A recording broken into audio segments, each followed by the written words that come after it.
प्रकारच्या नियमांचा वापर करून इंग्लिशमध्ये, हिंदीमध्ये, मराठीमध्ये कसं लिहिलं पाहिजे हे फार चांगली मोठी गोष्ट आहे बरं का. आणि अशा प्रकारची कार्यशाळा मी सुद्धा पहिल्यांदाच पाहतो की अशा प्रकारची कार्यशाळा राबवली जाते आणि त्या ठिकाणी विद्यार्थ्यांचं हस्ताक्षर चांगलं होते नाही का.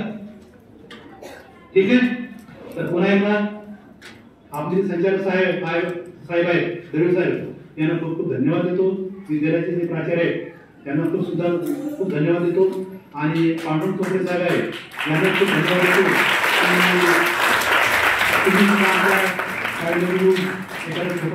आपण राबवण्याचा प्रयत्न करू. आम्हाला सुद्धा वाटते की आमच्या नवोदय विद्यालयात बनलेले विद्यार्थी एवढे टॅलेंटेड असतात पण कधीतरी त्यांचं हस्ताक्षर चांगलं नसते. अशा विद्यार्थ्यांचं हस्ताक्षर चांगलं होणं फार आवश्यक आहे ना. आणि जे आमचे काही 5व्या वर्गाचे विद्यार्थी आहेत आता नवोदयच्या परीक्षेला बसलेले आहेत, नवोदयाला तुम्हाला यावं लागेल नाही हो का नाही.